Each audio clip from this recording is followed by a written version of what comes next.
What?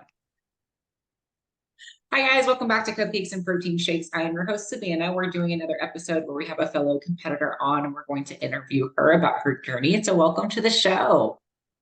Thank you for having me, Savannah. Yes. Okay, so introduce your name and tell us where you're from. So my name is Rachel and I am from Houston, Texas, born and raised. And yes, ma'am.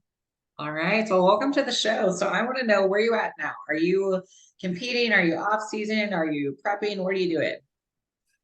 Well, right now I am taking a little bit of a break from the stage. I started this year in full prep mode, did about 4 months of prep and had to take a little break. So I am right now just taking a break probably for the rest of the year from competing, little step back.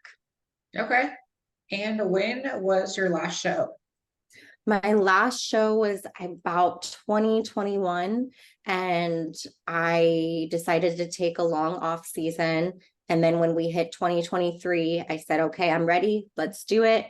But maybe jumped into it for the wrong reasons. And that's why I think mental health comes into play as far as competing goes. I think you need to be in a really good spot mentally and not do it for any of the wrong reasons. Then you can risk really messing up your mental health.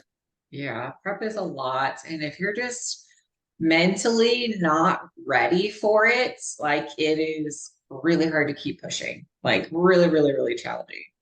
It can be. And, we go to the gym and we go to things like prep because we love those things. And then the second it turns into something you don't love anymore, you're like, what's going on? What's happening? So you have to kind of step back and reevaluate and say, okay, what can I do to fix that?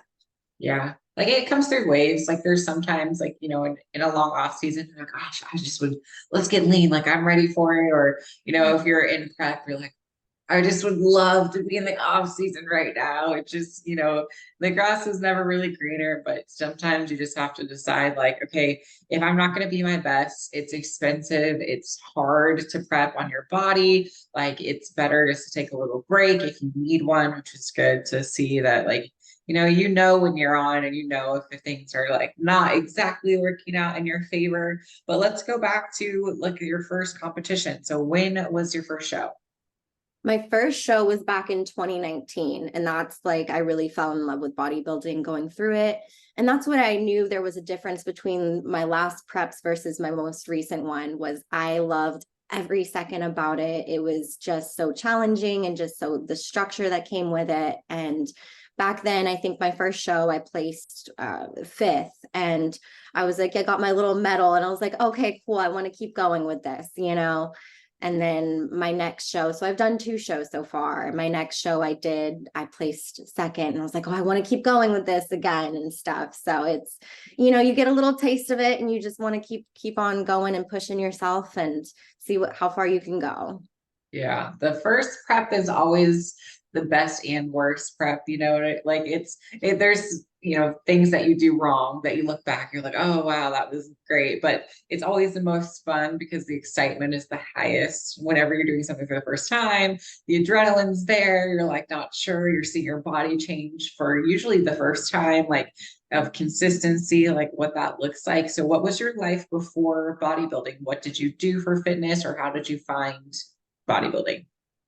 I think very similar to a lot of competitors, I feel like, which is just kind of growing up with like sports background, just since I was little, just any sort of sport is what I was in, and missing that being out of school and just being like, I need something to keep me goal oriented, something to push for. And, I started going to the gym and learning about lifting weights and just, watching the YouTube videos and the girls on Instagram and stuff. And then, I fell into the world of finding what competing was. And, it's just kind of been going since then. So Okay. And what sports did you used to play? I used to play, I did soccer for a little bit and gymnastics, swimming. So really since a very young age of my dance, I was put in all the sports I can imagine. I remember my mom saying being throwing me in swimming when I was 6 months. So it's just been a part of my life. And I missed that being out of school. You just want something to strive for. And my dad is a big, so he's about 66, 67, but he's in there in the gym, like with all the bodybuilders and stuff. So he's somebody that's also, he's always said, I want to step on stage. I want to be on there. And, you know, that's one of his goals too. So we'll go to the gym. Like today, we're going to go work out. So Wow, he's, that's awesome. yeah, yeah. So he goes in there and all the guys are in there and they just kind of cheer him on and they're all in their 20s and 30s and, you know, just like, all right, get to it, go for it. So Love that. I love that so much that you guys can do it together, especially because like bodybuilding truly is for anyone at any age, really. Like it's great for any age to have muscle. Just building muscle is good for everybody. it is. It definitely is. It's. I think it's a priority, and it needs to be a priority, no matter exactly. You just got to keep moving. So, it's a big thing. Okay. And what were like, so we went from fifth to second. So nationally qualified when you got second. Okay. And then feedback wise, what was your feedback? Or if you didn't get feedback, like what are you working on? Or like what have you been trying to improve? Feedback was definitely grow the glutes in the hamstring area. And that is, I spent that off season pushing. So I was so excited to see that transformation when I started at the beginning of 2023 and started to lean down. And I saw that and I was like, okay, you know what? I think at the end of the day, even though I didn't make it to the stage this year, it was rewarding to see that I had taken the feedback and you know, accomplish what I was trying to accomplish so that I know next time that I say, okay, I am ready for the stage. I'm, you know, I did what kind of what the feedback says. And definitely. I worked with Team Elite Physique too for a little bit and was a really good experience as far as, you know, coaching through my off season too. Okay. I was about to ask those, like, how did you stay motivated in the off season? Was like, were you working with someone? Did you just do it on your own? Yeah, I had Team Elite and I had Rachel and Anya for a little bit. And they were both great and, you know, just helped me as far as stay on track. I wouldn't have been able to be honest. I would have, you know, just kind of done whatever. So I do think even in the off season, of course, it's good to have that, you know, structure there with a coach. What else like kept you motivated besides having a coach? Like when it's kind of, I mean, I think it's harder for me if I don't have a show date in mind, especially like from 2019 to 2023. That's a solid amount of time. We're talking what, 4 years off? Like that's a long time to be off. Well, no. So first show was 2019, and then I did a show in 2021. So it was like a 2.5 year. It was just still a long off season. So Yeah. it, you know, and I think I remember eating the ground turkey and being like, it's gonna be worth it. It's gonna be worth it, you know. So I think you just have to keep in mind, I think just the goal of also I think hitting second place and not getting first. You're like, I think it's in your head constantly, like saying, you know, you can do it, you can get to that first place. This is why you're eating this is why you're training, this is why you're doing your check-in, you know. So and I think that's one of the hardest things too, is to do check-ins. And you know, in your off season, it's easier on prep because you're like, I want to see where my body has changed, but in off season you're like, I don't know if I want to see this right now, you know. So Oh, girl, that's where I'm at right now. Every week when I'm like, okay, let's get on the scale. I had a great week or it didn't. And I'm like, oh, okay, yeah, nothing happens. I'm either up in weight or exactly the same. I'm like, I had some epic lifts. And then you take your progress pictures. You're like, okay, surely there's going to be a little something different. And you look and you're like, it looks like exactly the same as last week. This is very weird. Like, I promise I worked out. right. You don't see as many changes and you're like, and what's going on here and stuff. But you just got to keep going and following the routine and you'll, you know, it'll be worth it in the end, is what you have to remind yourself. So it's a process. It is a process because you know the like you were talking about the prep check-ins every week something is dropping. It's either like oh scale new low or my measurements or visually you're looking a little bit better. The off season it's usually pretty much consistent. Once you hit like your maintenance weight, like you might fluctuate a little bit. You might you probably like honestly, visually from week to week, you're not going to really see any difference, like really. But maybe from the beginning of the off season to the end of it, you could maybe see a little something. But again, you're not truly going to be able to see that new shape until you start to cut down and reveal all of that hard work, which is hard, especially as bodybuilders. Seeing like the visual is so impactful, and you're just you're rewarded for a physical appearance. So no matter how much effort you're just putting in, like this week I'm crushing it, sometimes like it doesn't necessarily reflect that in an off season, but being consistent about it over long periods of time, you will definitely see the results. Like obviously, like you even got to start to see them and you're like, okay, all I know is I saw that I made improvements from one show to this show. And now you can kind of keep going knowing that like you did make the improvements. Exactly. And that's, I think that's one of the underlying motivators and stuff. You just have to, just keep going and keep following the plan. And I think that's why, again, a coach comes into play, because you have somebody else who's kind of doing that and taking that work for you and taking at least that stress off. So if you can follow a plan, okay, you're okay, Yeah, I definitely know. So, okay, so let's talk about a little bit into, so because like off season, we're just briefly getting into like the mental side of bodybuilding and like mental health and how that ties into bodybuilding, and how has mental health been tied in into bodybuilding for you? I think it's played a huge factor. And again, I think it's just one of the most important things is that going into a prep, I mean, I think on off season mentally, it's okay to be in different spots, but going into a prep, I think it's important to be in a good space mentally. And I noticed this prep when I started in January, I did it for the wrong reasons, which was to escape things that had been going on in my life previously. And that's the wrong reason to jump into a prep. And it hit me. I reached April and I started to hate the gym. I hated the way my body looked. And I was like, whoa, what's going on here? Because the last two shows that I prepped for, I loved every second. And I loved, going into the gym and the structure of it. And this time I'm not. So when I reflected and looked back, I was like, okay, I did this to escape other things that were going on. And mentally checked in with myself and I said, hey, where am I? And so instead I, had a conversation. I'm worked with a local coach here, had a conversation with him and just kind of said, hey, like I need to take some time off. And that's where I am now. And I started going and I started getting into therapy more regularly and just really healing those parts. And now I can say this is one of my favorite off seasons. I love the way that my body has been looking. I just, taking that step back and really prioritizing mental health is what's truly kind of helped me continue to love bodybuilding and continue to love going into the gym. So I think that that's important for anybody, just to recheck back in with yourself. So it plays a big role.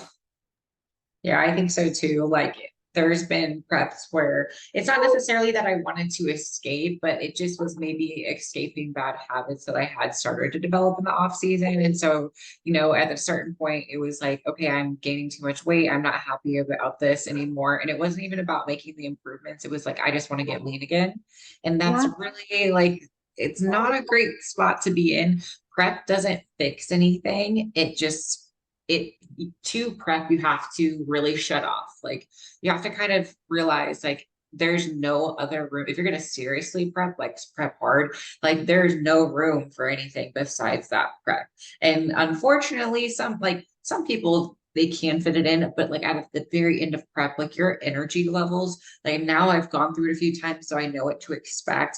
And I keep my calendar as free as possible at the end of the end, because I'm like, I am only going to be able to have energy for cardio and training. And that's it. Like there's really nothing in it. So if there's anything that you're struggling with and it's not solved before a prep, or there's stuff that you need to get done and do, if you jump into a prep, all you're really doing is you're kind of just, at least in my personal experience, I've just shut off and just put it in the back of my mind for 4 months. And then after the show's done, that's when all that stuff comes back.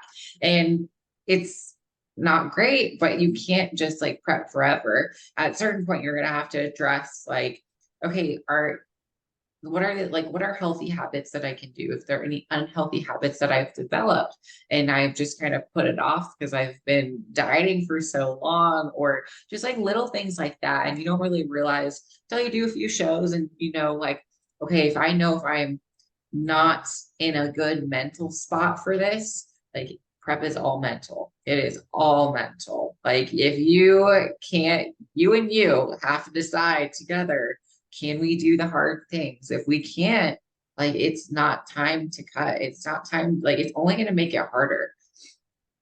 It definitely is. I think that's a really good point. And it's, you want things to be as easy as possible when you are prepping and stuff. So you don't want to make it harder on yourself. You're just raising your stress levels and it's just going to explode. So I think, just what you said, we may not always be in the best, the perfect spot mentally, but I think making the choice to do it for, at least do it for the right reasons, or, is one thing that people can do to make their prep good. Yeah. Because I mean, in a prep, there will get a point where you don't want to go to the gym. If you start your prep that way, it's gonna get worse. It's gonna get worse. It's gonna get worse. Definitely. Okay. And then what are you doing now with your like business? What do you do for work? So I do work from home and I'm a health analyst for a big corporation, but I just most recently decided to establish my business more full time as I teach exercise classes at retirement communities. And I decided to establish that and just really just go full force and expand it. So something that I had realized is that since COVID at retirement communities, their activities department, no matter what community I went to, their activities department just really, really lacked.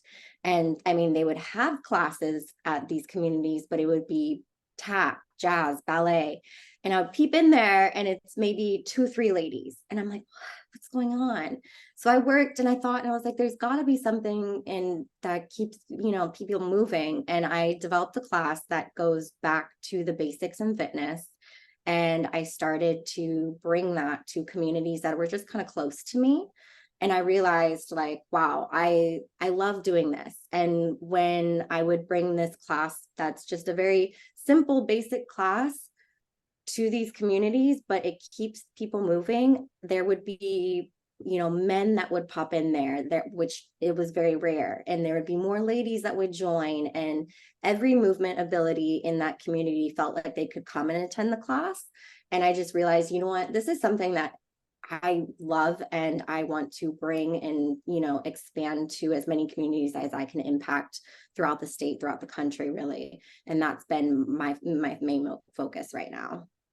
Oh wow, I love this. I love this so much because you're literally showing like fitness doesn't have any age. And I really hate when I hear, oh, but I'm not as young as you, or I'm too old, blah, blah, blah, XYZ excuse. And they're just using their age as this number to determine if they can be active.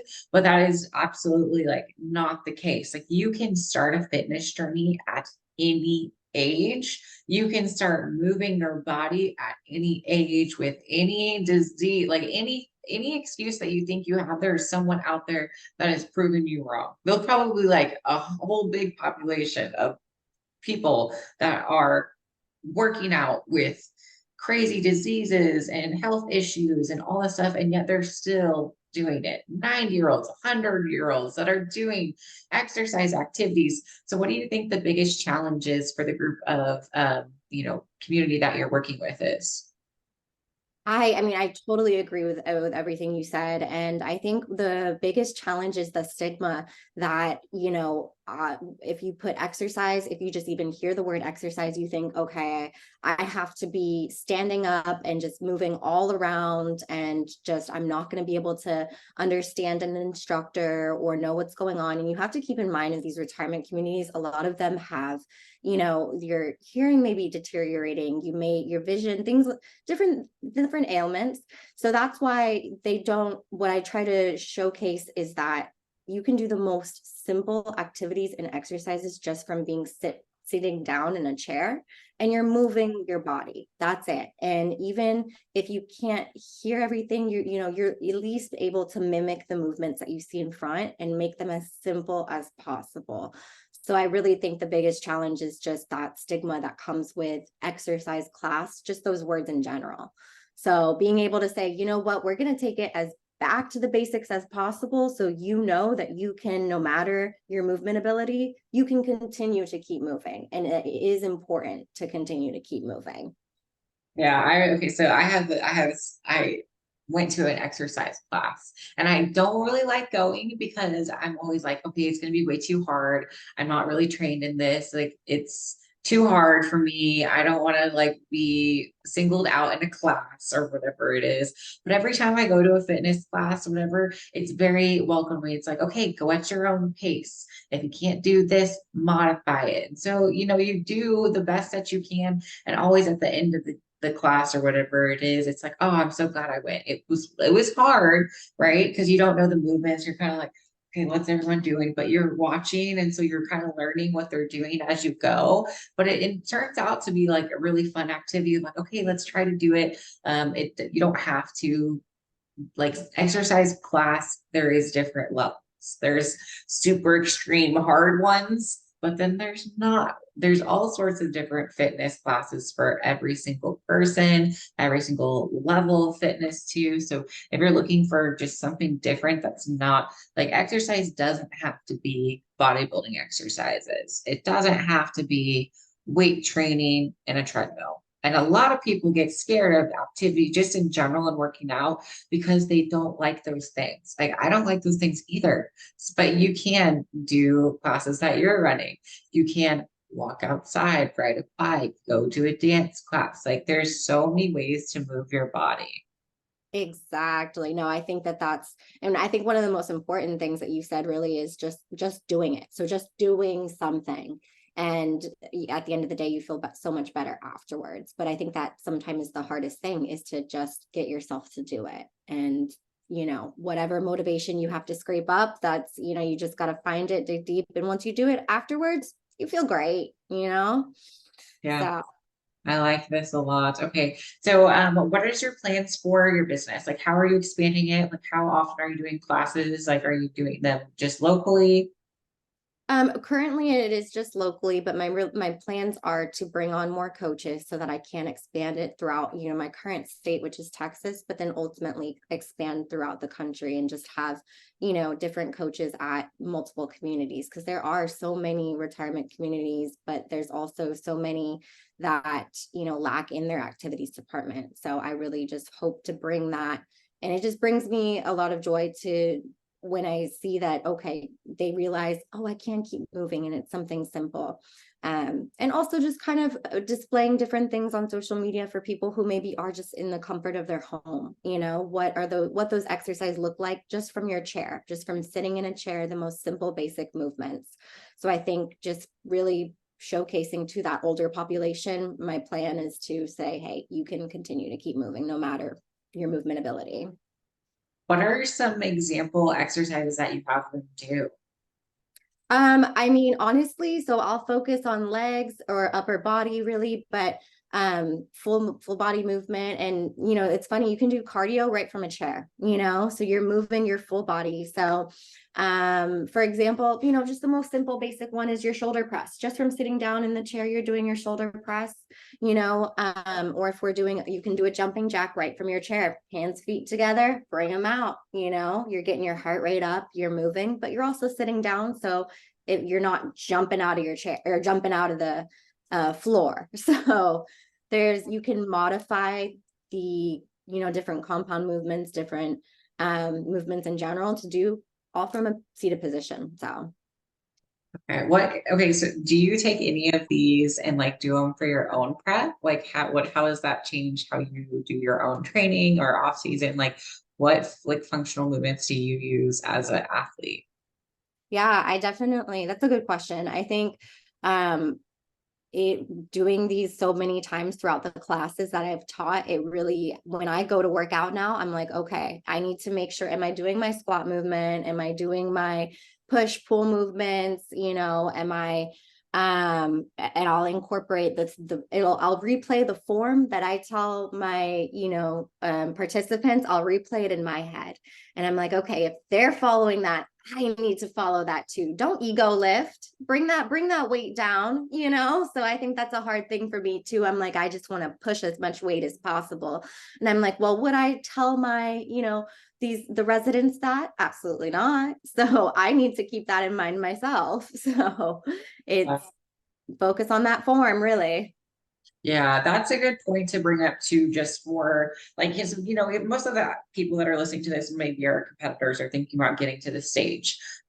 What I have learned myself too is that there is a time to lift heavy, but don't lift heavy if you're going to sacrifice form, because if it's so easy to injure yourself when you're just pushing for PRs and weight, right? It's a lot harder to slow it down, focus on the form, drop the weight. And when you do that, I actually, like, at a certain point, the focus switched. I think I was prepping or off season, I don't remember, but it was just go as hard as I can, lift as heavy as I can. And it was like destroying my body. It was like having a hard time to recover. And I really wasn't seeing the best gains.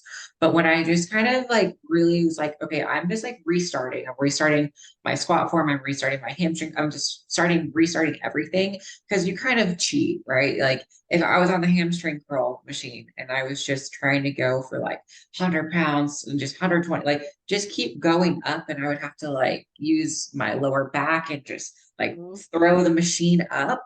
And then I started like, okay, is this how everyone else trains? I was like, I don't think this is right. So I just dropped the weight, focus on my form really, really slow. And then I was like, oh my gosh, this is burnt. You're telling me I am more sore with less weight than I was with more weight. So it really does make a big difference.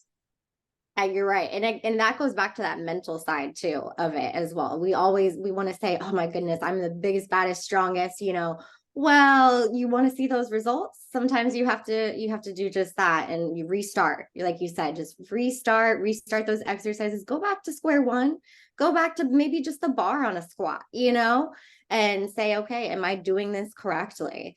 And it may not be what you want to look like in the gym or, be perceived, but you're helping yourself, your body, and, in the long run. And that's why we need to focus on. And that's, again, it goes back to prep too. When you prep, you're going for the long run. So as your goal, and just maybe remind yourself that when you're fixing your form and everything. Yeah, it's good to just to remind, like sometimes like when you are prepping, because it's like as you're getting closer to the show, you're like, I have to lift more, I have to go harder. But it's like, no, no, no, no, no, no. Like we need to recover. We need to recover. We're doing this like 7 days a week, some 6, 7 days a week for 4 months. This is a marathon. This isn't a sprint. So if you're just pounding it away, you're just like, all right, get off the go, day one, 4 months to go. Here we are hitting PR. Like you're gonna be so worn out by the time that you try to get to the show day. Like it's not like you kind of have to kind of conserve your energy. You're not going to start with 2 hours of cardio on day one. Everything's progressive. It's progressive movement. You progress it up and you progress it down. So okay, mindset wise, like when you're thinking about goals, what's next for you? So I know you have your business. What about stage? Are you planning that as a part of your journey again? Would you like to get on stage? What are you thinking? And that's something I've gone back and forth with myself. And I think that through taking care of my mental health, if I did decide to go back on stage in 2024, that I would be much more ready for that. And I would know the reasons that I'm going into it are for the right reasons. I would like to see myself back on stage. Am I certain that that's going to happen? No. And I think I'm okay with that. I think if you asked me this question, 2 years ago, and I was like, I don't know if I'd be able to even say those words, but being able to say, hey, I'm okay with whichever way I go with it is, and feel confident saying that is a good thing for myself. I think my main focus being my business and expanding that right now is priority, but it would also be great to step back on stage and to say, you know what, I can get that first place, or I can, bring my best physique. And it's not always about the place, but I can bring that best physique and show that judges feedback and improvement and, show that hard work. So. Yeah, I really like that you're saying like that you already have it in your head. It's not about that placement. It's Yeah. really that is number one. We can't just by yes, I mean it is improvement. So if you go from fifth place to first, right, you technically improve, but sometimes it's not the case. Sometimes there was just a very competitive pool when you got fifth place, but when you got first place, maybe there was only two people there and you ended up getting the best of the two. So just making sure like you can say, looking at stage shots, looking at the actual improvements, it's you versus you. So no matter what, first, second, third, last, you did make the improvements between now and then. That's a lot more rewarding than just saying, okay, yes, I got the placement, check it off the box. Because placements are going to come and go because you might look your best, but you could get sixth compared to fifth, right? But you know that you put in the work to get there. As far as off season goes, like what is what is your current like routine? Like how often are you in the gym? What are you eating? Like how do you have balance? I would say for me, when I did decide to stop prep, I fell off for about a month or so, a little bit as far as the gym, and I didn't know what routine to do. And I was just lost, like a lost puppy starting all over again. But I feel like I almost needed that in a sense. So I reset and started a completely new routine. So I go to the gym very, very early in the morning now. Barely anybody's there, and I love it. And I've fallen in love with that routine. I'm falling back in love with getting my meals prepped and together again. I have a local coach here, and I'm not checking in as often, which has felt good to just take a step back. So you need that sometimes. I think just taking a slow progression throughout that off season, and maybe you ramp it back up to those every once a week check-ins. But for me right now, what's right is just getting my meals, getting to the gym maybe 4 or 5 days a week, which I've been consistently able to hit those 4. I'm shooting for the 5, coming from, doing 6 or 7. It's like, okay, we've got to ramp it and get back up. So I think it's, I'm moving in the right direction and would like to see that progress and continue.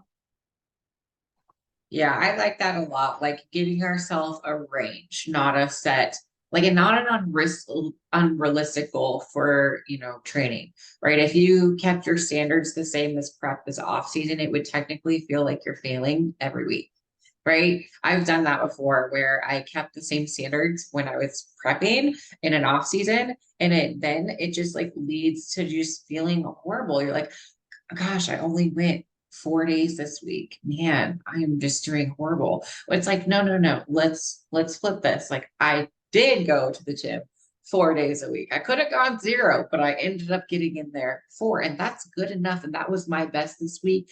Let's celebrate that. Let's keep improving. Same thing, like, okay, a goal of 4 to 5. So if you are feeling up to it, let's do 5. Maybe even 6 is a wow week, right? Yeah.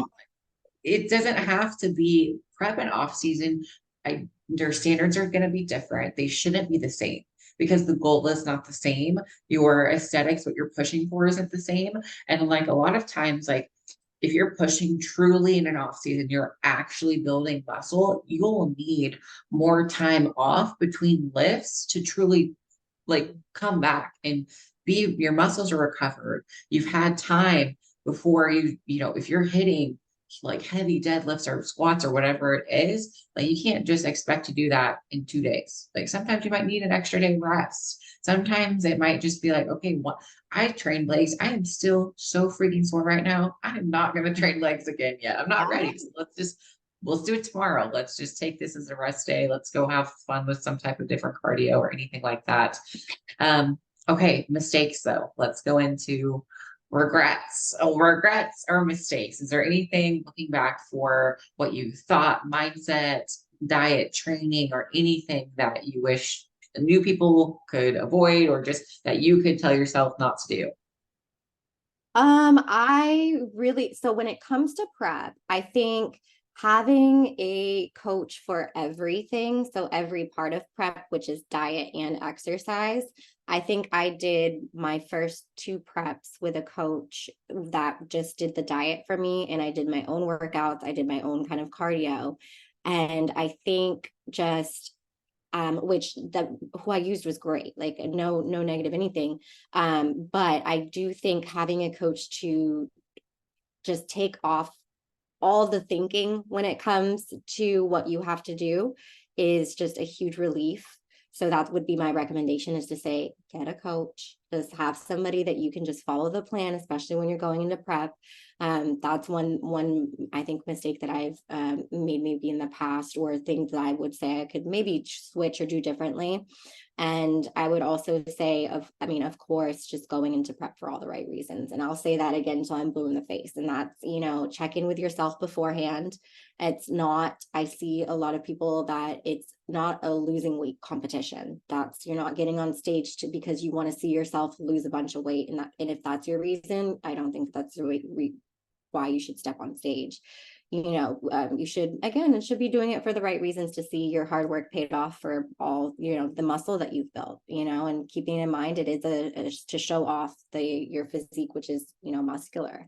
And I think, now I regret previously jumping in, being in a bad mental state, but now I've learned from it, and, I'm ready. I'm ready for what's next.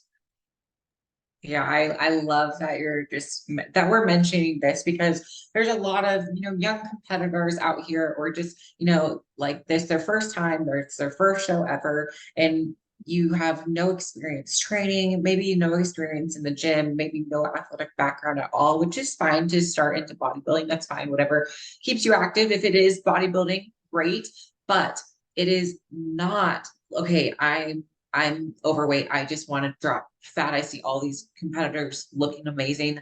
I just want to go into a prep, and that's going to make me lean and skinny, or whatever your goals is. Like, yes, to a certain point, a prep is a diet. You're going to go through it, but it's an extreme weight loss. There is a point in prep where it crosses from healthy to unhealthy. And if it's your first time doing a cut, or like losing weight, a lot of times, if you only know how to do it through a prep, like that's not the best way to do it. You should have a great muscular base. A bodybuilding competition is it's not who's the leanest, it's who has the best structure and aesthetics and muscle.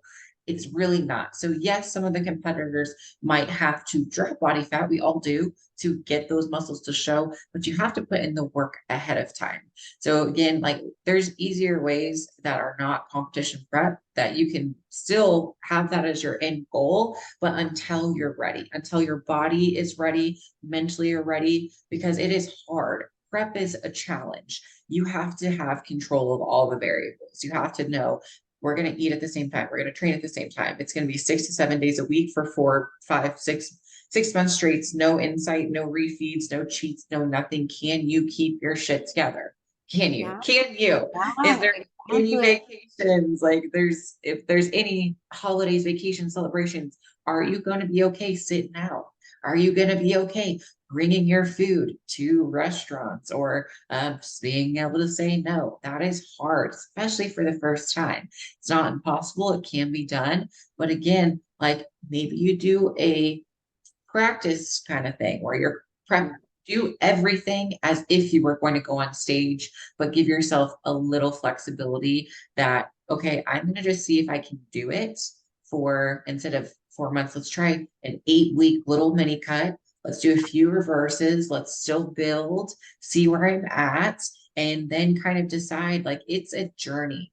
You're not going to necessarily like turn pro or get an overall or win your first show. Sometimes it happens, but like, if it should be about like looking and feeling your best. But sometimes if you're just like not there, and you're just ready, like, oh, I just want to get skinny, like, let's do a prep. No, no, no. And when no. you end that prep, it's gonna just snowball backwards on you in most cases. And that's, you just don't want to do that to your body. So I think exactly everything that you said is very on point, and right Or reasons. or if you do it and then you think that if you win, it will make you like love yourself.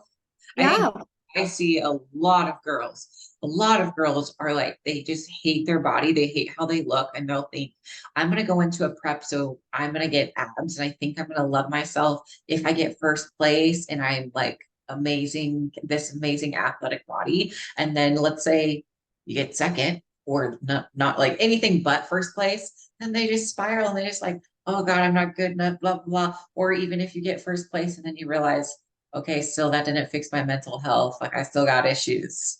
100%. And that's exactly where the mental health, it just plays such a huge role. And you can't just think that prep is going to fix everything. It's not to fix everything. It should be a goal, that you of course want to achieve, but it's not it shouldn't be a band-aid to things. And then if you do it for that, it is essentially a band-aid. And when that band-aid comes off, be prepared for what's to come afterwards. So I think that that's huge Yes. to keep in mind. Yeah, I mean, there's been a lot of shows where like I've completely fell off like a few times with the diet because you do feel a little bit lost of like, okay, the goal I was working towards so hard, all this momentum has led up to this show or not show. And now it's like, now what do I do? Like, what do I do with this extra time? I'm super hungry. I'm going to eat my feelings. Like, all of those things happen. And you do feel lost of like, how do I train? What now? What's acceptable? I was eating so restrictive. So if I have a little bit of stuff that's not restricted, is it okay? Like trying to really figure out, okay, what is this transitionary period going to look like? So just when you said like you were like falling off, like what helped you get back on? Honestly, I think that I realized, and I keep talking about mental health, but my mental health had just declined. And I had just taken a moment to say, why am I sitting here hating something, which is the gym, hating something that I have loved for such a long time, so much? And what helped me to get back is to say, you know what? I started this all because I loved going into the gym. The gym is my therapy. Bodybuilding became therapy. And I said, what can I do? What do I have to do to get back to that? And that's what kind of kickstarted. And I said, okay, that's when I started a new routine. That's when I started, maybe I'm testing out new foods, but I said, I want that feeling of, loving the gym, loving my, stress relief again. And the structure, just, loving it all. So I think wanting and knowing that that feeling was there before and saying, I can get back to that. I can get back to that, and I think anybody can use that as a reminder and say, you can get to that point again, but it's okay to not be at the best point. But what little step can you take to go forward? And maybe that is a little switch, like switching your daily routine. That's what helps me. So whatever it is that you can maybe tweak just little by little, and you'll get there. You'll get there. Yes, it is sometimes like if I've ever fallen off or mentally I'm not right, I'll have to like journal session with it and just ask like, what is different? What is different about the today or this week or this season compared to what it was? If I was feeling so amazing and now I'm not feeling as amazing, what was that piece? Is it just my mindset? Or maybe let's go back and was it the time of day I was lifting? Or was it, I mean, there's anything. So it could be anything and everything.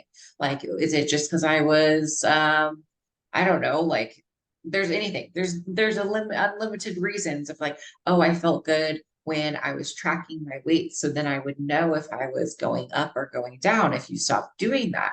If you had different things that I meal prepped every week and I knew that I was going to get healthy foods or I would have a lot of variety. So for me, it's always linked to the diet. If I don't have variety in my food, I don't want to eat it. So sometimes I'll even have my meals prepped and I want to go out to eat because it's just boring to me. So then I have to be like, okay, take a little extra time, strategically plan out. That's what I need. If my meals are fun, then my adherence is better. Then I feel good. If I feel good, then I train good. If I train good, then I feel good all the time. And it's just this huge cycle where everything that you do, all your habits and everything, they're all linked.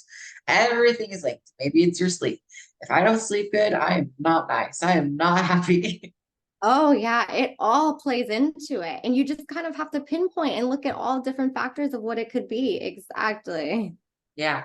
Okay, so if is there anything that I haven't asked about your either prep or journey that you wanted to make sure that we covered today? I really think we hit the majority of it. And I loved everything that we did touch on. And I think it's just all good things for anybody that might be new to competing or wanting to step on stage, or this is their first prep, just to keep in mind. And, again, just prioritize your mental health, and you listen to yourself, listen to your body, know what feels right, what feels good. And I think also maybe one last thing to point out is to really just listen to your body, because your body's going to tell you kind of before your mind will. So if you're not seeing things that you want to see, that you're used to seeing, maybe that's a sign for you that you need to go check back in for yourself. So don't ignore those signs that your body might be telling you. Hey, check in with yourself. So, but other than that, I think we touched on a lot of good things. Okay, I think so too. And if anyone wants to follow up with you or just follow along your journey, where can they do so? You can, my business page is Functional Freedom Texas. If you wanted to see how the retirement communities and just retirement life within Houston, Texas right now is going. But you can also find me on Instagram at rachel.and.fit. And thank you, Savannah, for having me. And I wanted to say congratulations on pro and everything. Again, I've been watching your journey. So very, very, be very proud of yourself. Oh, yes, thank you. I'm in a life transition where it's like I've had a lot of things that I was working towards. I had a lot of goals I checked off, and now it's like the first time I don't have any true, I mean, I have goals, but like no true competing goals right now. I was just thinking about this morning. It was like, man, I just want to focus on my podcast, like just social media, just having fun again, like I used to, and just doing like a life season. And I don't want to prep. I don't want to compete. I don't want to even talk about prepping until mentally, physically I'm done improving. I'm just so excited for this period of like, let's get food high. Let's have some fun in the gym. Let's train different. So it's been a good transition. And this is a good episode too, for me, just to like hear from another athlete of like, okay, just get back to what you're used to, find love for the gym again. And if you're listening to this too, just if you're in an off season, right? Like take your time in an off season. If you are prepping, like get your prep done, and then realize like, don't go into another prep until you are ready. 100% exciting. Exactly. Mm-hmm. Okay. Final question. So I've been forgetting to do this the last couple episodes. So are you team cupcake? Or are you team protein shake? Ooh, good question. That's right. I would say team cupcake, just because, yes, I have that little cupcakes is actually one of my favorite desserts. So I have to say cupcake, honestly. Okay. And if you could be a cupcake, what would your perfect flavor be? Okay, this is weird, but dulce de leche. I'm not Ooh, sure. no. Ooh, that's a good one. That's a It's good like one. my favorite ice cream, but it's also a really good cupcake. So don't, yes. Okay, I like it. I'm kind of in between now. It's like I will never deny a cupcake, but it's like, okay, if I can get a really good tasting, like super sweet, almost like a cupcake flavored protein shake, I'll do either one. But definitely in the off season, I am team cupcake all day, every day. 100%. All right, well, thanks for coming on. Thank you for